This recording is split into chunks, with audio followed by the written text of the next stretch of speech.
जब मन भ्रम में हो, जब जीवन का मार्ग समझ में ना आए, तब श्री कृष्ण का दिया ज्ञान हमें फिर से जीना सिखाता है। भक्तों, क्या गीता सिर्फ एक ग्रंथ है या यह जीवन जीने की कला है? जब जीवन में कर्तव्य और भावनाएं टकराती हैं, जब मन सही और गलत के बीच उलझ जाता है, तब जो मार्ग दिखाता है वह है भगवद गीता। गीता केवल एक ग्रंथ नहीं है, यह जीवन को समझने की दिव्य दृष्टि है। आज गीता के महात्म्य भाग 3 में हम जानेंगे कि कैसे गीता का ज्ञान मानव जीवन को भीतर से मजबूत बनाता है। चलिए श्री कृष्ण के अमूल्य उपदेशों को हृदय से समझते हैं। श्री भगवान कहते हैं, प्रिय जन, स्थान में एक जड़ नामक ब्राह्मण था जो कौशिक वंश में उत्पन्न हुआ था। उसे अपना जाति धर्म छोड़कर बनिए की वृत्ति में मन लगाया। उसे पराई स्त्रियों के साथ व्यभिचार करने का व्यसन पड़ गया था। वह सदा जुआ खेलता, शराब पीता और शिकार खेलकर जीवों की हिंसा किया करता था। इस प्रकार उसका समय बीतता था। धन नष्ट हो जाने पर वह व्यापार के लिए बहुत दूर उत्तर दिशा में चला गया। वहाँ से धन कमाकर घर की ओर लौटा। बहुत दूर तक का रास्ता उसने तय कर लिया था। एक दिन सूर्यास्त हो जाने पर जब 10 दिशाओं में अंधकार फैल गया, तब एक वृक्ष के नीचे उसे लुटेरों ने धर दबाया और शीघ्र ही उसके प्राण ले लिए। उसके धर्म का लोप हो गया था, इसलिए वह बड़ा भयानक प्रेत हुआ। उसका पुत्र बड़ा ही धर्मात्मा और वेदों का विद्वान था। उसने अब तक पिता के लौट आने की राह देखी। जब वे नहीं आए, तब उनका पता लगाने के लिए वह स्वयं भी घर छोड़कर चल दिया। वह प्रतिदिन खोज करता, मगर राहगीरों से पूछने पर भी उसे उनका कुछ समाचार नहीं मिलता था। तदंतर एक दिन एक मनुष्य से उसकी भेंट हुई जो उसके पिता का सहायक था। उससे सारा हाल जानकर उसने पिता की मृत्यु पर बहुत शोक किया। वह बड़ा बुद्धिमान था। बहुत कुछ सोच विचार कर पिता का परलौकिक कर्म करने की इच्छा से आवश्यक सामग्री साथ ले उसने काशी जाने का विचार किया। मार्ग में 7-8 मुकाम डालकर वह 9वें दिन उसी वृक्ष के नीचे आ पहुंचा जहां उसके पिता मारे गए थे। उस स्थान पर उसने संध्या उपासना की और गीता के 3 अध्याय का पाठ किया। इसी समय आकाश में बड़ी भयानक आवाज हुई। उसने पिता को भयंकर आकार में देखा। फिर तुरंत ही अपने सामने आकाश में उसे एक सुंदर विमान दिखाई दिया जो तेज से व्याप्त था। उसमें अनेकों क्षुद्र घंटिकाएं लगी हुई थीं। उसके तेज से समस्त दिशाएं आलोकित हो रही थीं। यह दृश्य देखकर उसके चित्त की व्यग्रता दूर हो गई। उसने विमान पर अपने पिता को दिव्य रूप धारण किए विराजमान देखा। उनके शरीर पर पीतांबर शोभा पा रहा था और मुनि जन उनकी स्तुति कर रहे थे। उन्हें देखते ही पुत्र ने प्रणाम किया। तब पिता ने भी आशीर्वाद दिया। तत्पश्चात उसने पिता से यह सारा वृत्तांत पूछा। उसके उत्तर में पिता ने सब बातें बताकर इस प्रकार कहना आरंभ किया, बेटा, दैववश मेरे निकट गीता के 3 अध्याय का पाठ करके तुमने इस शरीर के द्वारा किए हुए दुस्त्यज कर्म बंधन से मुझे छुड़ा दिया। अतः अब घर लौट जाओ, क्योंकि जिसके लिए तुम काशी जा रहे थे वह प्रयोजन इस समय तृतीय अध्याय के पाठ से ही सिद्ध हो गया है। पिता के यो कहने पर पुत्र ने पूछा, तात, मेरे हित का उपदेश दीजिए तथा कोई और कार्य जो मेरे लिए करने योग्य हो बतलाइए।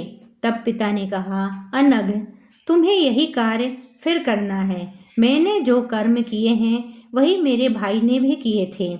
इससे वे घोर नरक में पड़े हैं। उनका भी तुम्हें उद्धार करना चाहिए तथा मेरे कुल के और भी जितने लोग नरक में पड़े हैं उन सब का भी तुम्हारे द्वारा उद्धार हो जाना चाहिए। यही मेरा मनोरथ है। बेटा, जिस साधन के द्वारा तुमने मुझे संकट से छुड़ाया है उसी का अनुष्ठान औरों के लिए भी करना उचित है। उसका अनुष्ठान करके उससे होने वाला पुण्य उन नरकी जीवों को संकल्प करके दे दो।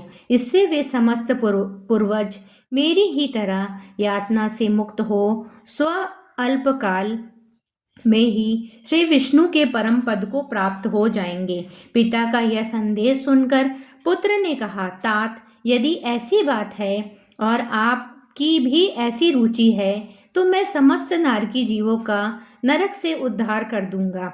यह सुनकर उसके पिता बोले, बेटा, एवं अस्तु, तुम्हारा कल्याण हो। मेरा अत्यंत प्रिय कार्य संपन्न हो गया। इस प्रकार पुत्र को आश्वासन देकर उसके पिता भगवान विष्णु के परम धाम को चले गए। तत्पश्चात वह भी लौटकर जन स्थान में आया और परम सुंदर भगवान श्री कृष्ण के मंदिर में उनके समक्ष बैठकर पिता के आदेश के अनुसार गीता के तीसरे अध्याय का पाठ करने लगा। उसने नारकी जीवों का उद्धार करने की इच्छा से गीता पाठ जनित सारा पुण्य संकल्प करके दे दिया। इसी बीच में भगवान विष्णु के दूत यातना भोगने वाले नरक की जीवों को छुड़ाने के लिए यमराज के पास गए। यमराज ने नाना प्रकार के सत्कारों से उनका पूजन किया और कुशलता पूछी। वे बोले, धर्मराज, हम लोगों के लिए सब और आनंद ही आनंद है। इस प्रकार सत्कार करके पितृलोक के सम्राट परम बुद्धिमान यम ने विष्णु दूतों से यमलोक में आने का कारण पूछा। तब विष्णु दूतों ने कहा, यमराज, शेष शैया पर शयन करने वाले भगवान विष्णु ने हम लोगों को आपके पास कुछ संदेश देने के लिए भेजा है। भगवान हम लोगों के मुख से आपकी कुशल पूछते हैं और यह आज्ञा देते हैं कि आप नरक में पड़े हुए समस्त प्राणियों को छोड़ दें। अमित तेजस्वी भगवान विष्णु का यह आदेश सुनकर यम ने मस्तक झुकाकर उसे स्वीकार किया और मन ही मन कुछ सोचा। तत्पश्चात मदोन्मत्त नारकी जीवों को नरक से मुक्त देखकर उनके साथ वे भगवान विष्णु के वास स्थान को चले गए। यमराज श्रेष्ठ विमान के द्वारा जहाँ क्षीर सागर है वहाँ जा पहुँचे। उसके भीतर कोटि कोटि सूर्यों के समान कांतिमान, नील कमल दल के समान श्याम सुंदर लोकनाथ जगत गुरु श्री हरि का उन्होंने दर्शन किया। भगवान का तेज उनकी शैया बने हुए शेषनाग के फणों की मड़ियों के प्रकाश से दुगना हो रहा था। वे आनंद युक्त दिखाई दे रहे थे। उनका हृदय प्रसन्नता से परिपूर्ण था। भगवती लक्ष्मी अपनी सरल चितवन से प्रेम पूर्वक उन्हें बार बार निहार रही थीं। चारों ओर योगी जन भगवान की सेवा में खड़े थे। ध्यानस्थ होने के कारण उन योगियों की आँखों के तारे निश्चल प्रतीत होते थे। देवराज इंद्र अपने विरोधियों को परास्त करने के उद्देश्य से भगवान की स्तुति कर रहे थे। ब्रह्मा जी के मुख से निकले हुए वेदांत वाक्य मूर्तिमान होकर भगवान के गुणों का गान कर रहे थे। भगवान पूर्णतः संतुष्ट होने के कारण ही समस्त योनियों की ओर से उदासीन प्रतीत होते थे। जीवों में से जिन्होंने योग साधन के द्वारा अधिक पुण्य संचय किया था उन सबको एक ही साथ वे कृपा दृष्टि से निहार रहे थे। भगवान अपने स्वरूप भूत अखिल चराचर जगत को आनंदपूर्ण दृष्टि से आमोदित कर रहे थे।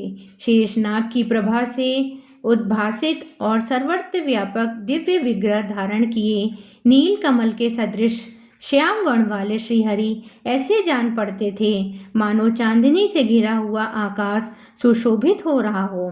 इस प्रकार भगवान की झांकी के दर्शन करके यमराज अपनी विशाल बुद्धि के द्वारा उनकी स्तुति करने लगे। यमराज बोले, संपूर्ण जगत का निर्माण करने वाले परमेश्वर, आपका अंतःकरण अत्यंत निर्मल है। आपके मुख से ही वेदों का प्रादुर्भाव हुआ है। आप ही विश्व स्वरूप और इसके विधायक ब्रह्मा हैं। आपको नमस्कार है। अपने बल और वेग के कारण जो अत्यंत दुर्धर्ष प्रतीत होते हैं, ऐसे दानवेंद्रों का अभिमान चूर्ण करने वाले भगवान विष्णु को नमस्कार है। पालन के समय सतत्वमय शरीर धारण करने वाले विश्व के आधारभूत सर्वव्यापी श्री हरि को नमस्कार है। समस्त देहधारियों की पातक राशि को दूर करने वाले परमात्मा को प्रणाम है। जिनके ललाटवर्ती नेत्र के तनिक सा खुलने पर भी आग की लपेटें निकलने लगती हैं, उन रुद्र रूपधारी आप परमेश्वर को नमस्कार है। आप संपूर्ण विश्व के गुरु, आत्मा और महेश्वर हैं। अतः समस्त वैश्वजनों को संकट से मुक्त करने उन पर अनुग्रह करते हैं।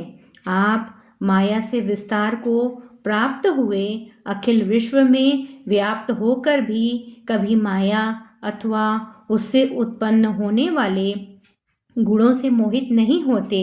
माया तथा माया जनित गुणों के बीच में स्थित होने पर भी आप पर उनमें से किसी का प्रभाव नहीं पड़ता है। आपकी महिमा का अंत नहीं है, क्योंकि आप असीम हैं। फिर आप वाणी के विषय कैसे हो सकते हैं? अतः मेरा मौन रहना ही उचित है। इस प्रकार स्तुति करके यमराज ने हाथ जोड़कर कहा, जगत गुरु, आपके आदेश से इन जीवों को गुण रहित होने पर भी मैंने छोड़ दिया है। अब मेरे योग्य और जो कार्य हो उसे बताइए। उनके यों कहने पर भगवान मधुसूदन मेघ के समान गंभीर वाणी द्वारा मानो अमृत रस से सींचते हुए बोले, धर्मराज, तुम सबके प्रति समान भाव रखते हुए लोगों का पाप से उद्धार कर रहे हो।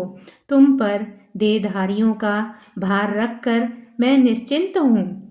अतः तुम अपना काम करो और अपने लोक को लौट जाओ। यूं कहकर भगवान अंतर्ध्यान हो गए। यमराज भी अपनी पुरी को लौट आए।